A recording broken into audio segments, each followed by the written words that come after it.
Salut à tous, on se rejoint aujourd'hui pour une nouvelle vidéo de test avec aujourd'hui un Cubo P40.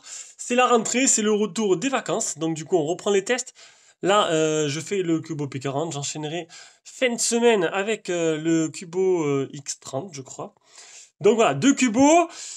On va voir ce que ça donne. Donc ce téléphone-là, attendez, je bloque, tac, voilà. Ce téléphone-là, c'est un téléphone, je vous mettrai des liens en dessous dans la description. Donc c'est un petit low cost, c'est un téléphone qui veut vous offrir, attendez, je me calme, qui veut vous en offrir beaucoup pour pas grand-chose. Niveau tarif, donc c'est un téléphone qui est actuellement 90 euros. Alors maintenant, je vais le répéter à chaque fois parce que ça me fait bien rire certains commentaires. Et les personnes, ils n'ont pas inventé la poudre, hein. Et donc du coup, donc c'est un téléphone qui fait 90 euros maintenant où je fais le test. Voilà, donc si tu vas voir le vidéo 3 mois après, tu viens pas râler que le prix dans ma vidéo il est donné à ce prix-là. Il suffit de cliquer sur le lien. Les prix sont, voilà, comme tous les sites, quoi. Les prix sont réévalués au fil du temps. Voilà. Donc c'est un téléphone qui a été acheté, réservé, acheté par un tipeur. Donc les deux cubos qui vont faire là, ils partiront chez un abonné fétiche, un tipeur. Donc voilà, si toi aussi tu veux nous soutenir, que tu aimes ce qu'on fait, tu peux nous faire un petit don sur Tipeee. C'est pas grand chose, mais pour nous c'est pas mal. Donc en contrepartie de ce don, tu es un abonné premium, on va dire. Tu as les vidéos en avance, tu as des lives privés. Sur Facebook, tu as la liste des téléphones que l'on vend, hein. Généralement on les vend, bon, même tout le temps, on les revend, hein, 90% du temps à un tarif largement moins cher que tu peux l'avoir toi. Et je crois que j'ai rien oublié. Non, s'il y a 4 trucs, j'ai oublié la quatrième.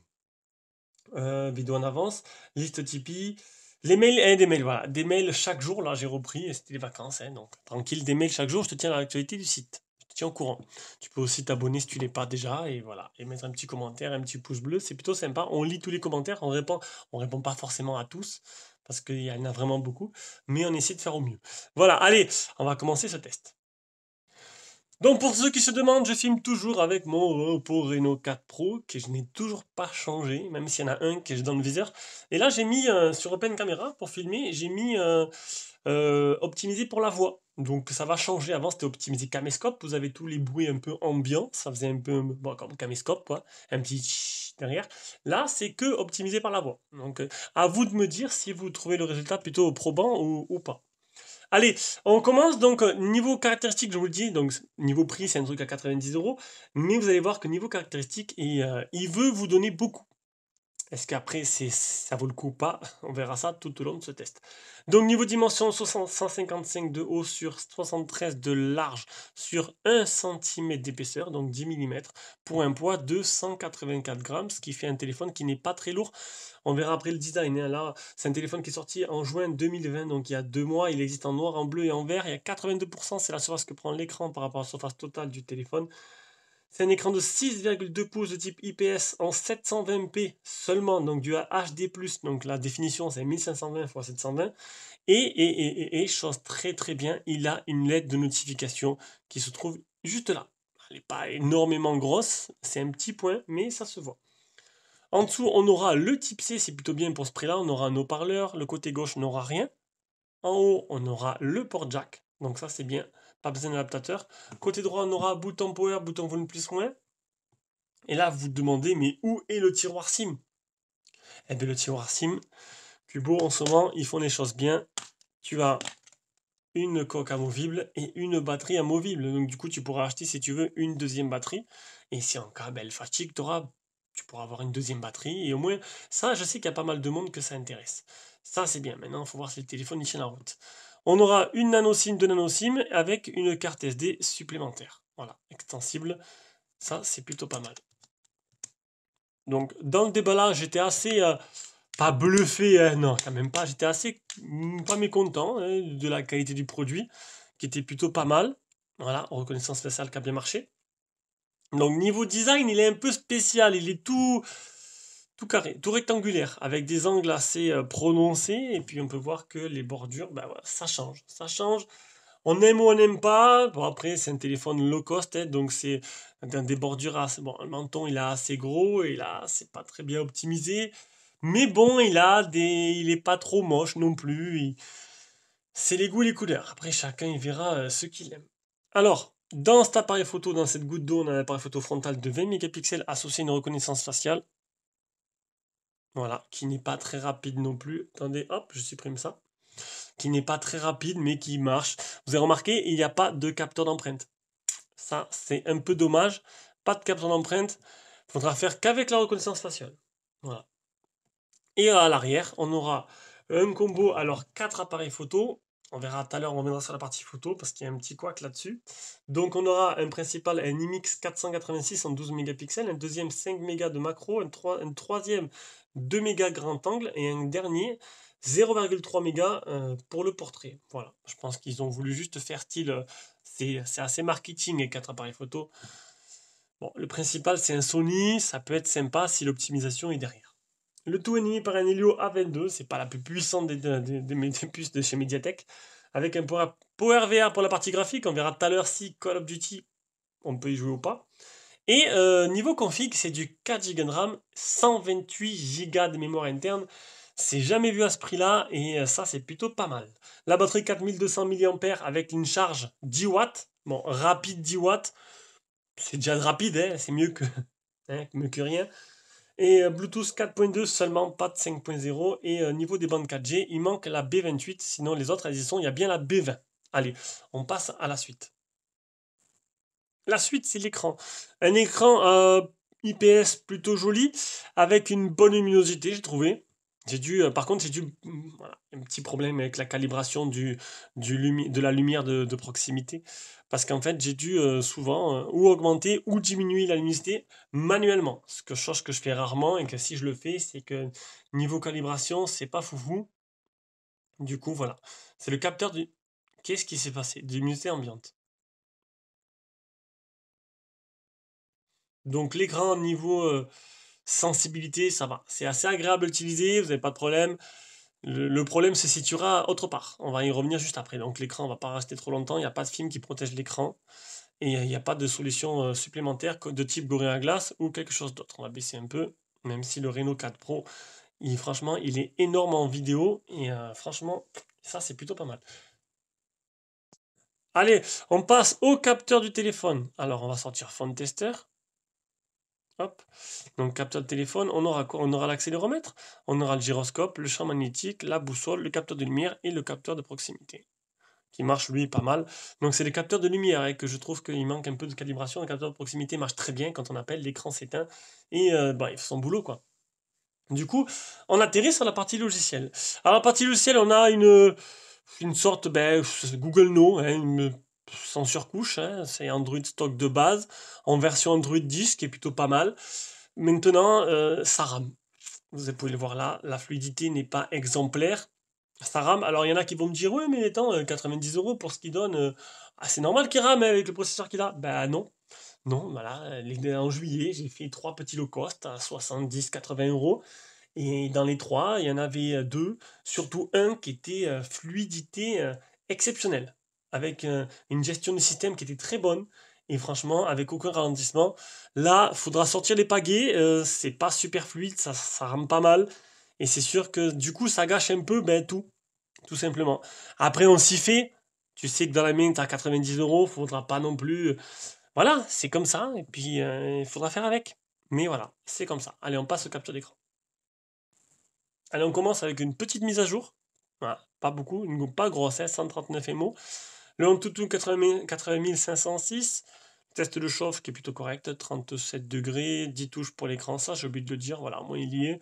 Les Geekbench, bon, pas des scores très élevés, il est bien certifié L3, bon ça c'est normal, pas de HD, des applications de streaming, mais bon, de toute façon, là-dessus, sur un écran de cette taille, ça choque pas. Le PC Mark, aucun malware qui infecte la ROM. On a le NFC, on a un voilà, voyant lumineux, donc la lettre de notification. On a vu que c'est Android 10, on a le thème foncé. Ça, c'est plutôt bien. On a les gestures. Ça, c'est de base sur Android 10. Et l'autonomie, donc utiliser 56% en 13h04, 55 minutes d'appel. Ouais, j'ai pas mal téléphoné. 3h03, écran allumé. Ça vous donne un peu un aperçu, donc c'est un téléphone qui va vous faire, allez, suivant les personnes, peut-être 2 jours, sinon 1 jour et demi, pour moi à peu près. Donc voici la courbe. Alors je n'ai pas joué avec, tout simplement, ça c'est la courbe de chauffe, je n'ai pas joué avec tout simplement parce qu'on ne peut pas jouer. Voilà, et bien-être numérique me dit que j'ai eu dans la journée 3h24 écran allumé, et ça c'est tout ce que j'ai fait avec. Pour montrer que je l'ai bien utilisé. Et le GPS test, 2 mètres de marge, 21 satellites fixés sur 40. On passe à la partie jeu. La partie jeu que je vais tronquer et je vais vous épargner ça. J'avais bien installé Call of Duty Mobile et il ne tourne tout simplement pas. Enfin, il tourne, si, il tourne, mais c'est pas jouable. Ça rame trop, ça lag trop, il y a trop de décalage entre ce que vous faites et ce qui se passe à l'écran. Ce n'est pas du tout jouable, donc des gros jeux comme Call of Duty ne tourneront pas. Certains téléphones le font tourner, lui non. Donc, ben, il tourne, voilà, mais bon, il y a des saccades, quoi, c'est pas très intéressant, et du coup, vous allez plus casser le téléphone qu'autre chose. Maintenant, des jeux comme plus légers, comme dit Trigger 2 et tout, tourneront, donc là, voilà, ce sera un téléphone qui pourra faire tourner certains jeux, mais pas tous. Il faudra faire un choix. C'est pas un jeu, un téléphone pour jouer. De toute façon, un téléphone là, quand Call of Duty tourne, c'est au minimum, hein, et c'est à la limite du jouable. Mais bon, là, franchement, non, j'ai pas pu jouer avec, ça m'a énervé, j'ai dit, oh, calme-toi, quitte le jeu, de toute façon, tu pourras rien faire avec. On passe à la suite. La suite, c'est le logiciel photo. Donc, bon, au début, tu as une bonne petite surprise, hein. Tu vois une 12 mégapixels, IMX 486, tu te dis, bon, c'est un petit appareil photo Sony, un objectif Sony, milieu de gamme, et puis tu te dis, bon, on verra ce que ça donne. Et puis tu commences à faire des photos, et puis tu fais des vidéos, et là tu te dis, bah, c'est pas exceptionnel, hein, vous allez voir après. Alors, on va commencer par un logiciel photo. Donc, mode vidéo, donc c'est du Full HD. Voilà, vous avez le choix entre Full HD, donc c'est du 30 fps, ou 720p, ou 480. Donc ça restera du 30 fps. Après, tu as un mode photo, donc tu sais bien ce que tu peux, tu as une intelligence artificielle, donc vite fait, quoi, qui te permet de reconnaître un peu 3 scènes différentes. Nuit, mise en avant, selfie, c'est tout. C'est pas énorme. Là, on aura des petits filtres, hein, si tu as envie de t'amuser avec des petits filtres en direct. Après, on aura panorama, filigrane, GIF, pro, vidéo beauté, accéléré, QR code et macro. Le mode beauté, le beauté visage et le bokeh. Voilà. Et là, tu cherches un truc. Tu te dis, il y a un souci, je comprends pas. Il y a marqué grand angle et en fait, j'ai pas d'option grand angle. Donc j'ai cherché. Alors peut-être que j'ai mal cherché. Donc là, je vois que macro lens. Donc ça n'a pas l'air d'être. Donc voilà, macro lens et macro lens. Hein. QR code, pro, vidéo beauté, accéléré, panorama, filigrane, GIF. Tu mets pro, il n'y a pas d'option grand angle. Alors j'ai cherché et j'ai pas trouvé. Donc j'ai pas trouvé d'option grand angle. Donc du coup, vous n'aurez pas de vidéo grand angle. Alors je compte sur Yvon, hein, qui a le même téléphone. Alors je vais poser la question. Donc bon, on verra bien. Peut-être que lui aura trouvé. Moi non, j'ai pas trouvé. Donc du coup, ben, qu'est-ce qu'on va faire? Eh bien, je vais mettre toutes les photos et vidéos que j'ai prises. Et puis on va revenir avec l'appareil photo frontal, comme d'habitude.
Voilà, du coup, ben, on est avec cet appareil photo de 20 mégapixels. La qualité, elle est plutôt pas mal, je trouve. À voir ce que ça donne après au résultat final. Donc, vous avez pu voir toutes les photos que j'ai prises, donc dans de bonnes conditions. Ça peut à peu près, même j'ai pas trouvé ça foufou. Et dès que la luminosité commence à baisser, il a beaucoup de difficultés. Le flash, mal calibré ou pas assez puissant peut-être. Vous avez pu voir la photo dans la salle de bain, c'est pas trop bien éclairé.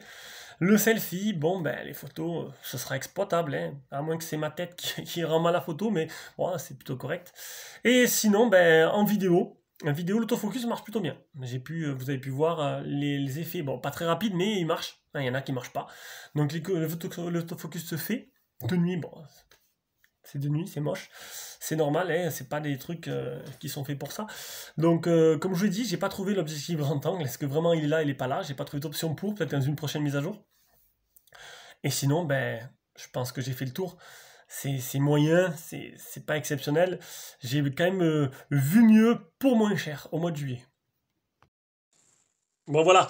Donc vous aurez compris la photo. Bon, ben, dans de très bonnes conditions, ça fera des clichés plutôt exploitables. Et après, par la suite, c'est une autre histoire. Allez, on passe à la partie audio et vidéo, enfin audio tout simplement, avec le son en communication qui est un point fort du téléphone. Oui, le son en communication est très bon. Vous avez pu voir, j'ai appelé 55 minutes. Bon, c'est pas pour ça que j'ai appelé 55 minutes. C'est que franchement, non, même j'ai dit à Jérôme, je t'entends trop bien. Franchement, le haut-parleur est très bonne qualité. Alors, musique. Musique pour dormir. Pourquoi d'habitude il y a marqué musique sans droit? Je l'ai de suite d'habitude. Sans droit d'auteur. Comme ça, vous voyez un peu. Vous voyez. Voilà, vous verrez la musique que j'utilise. À chaque fois, on me demande. Écoutez le haut-parleur.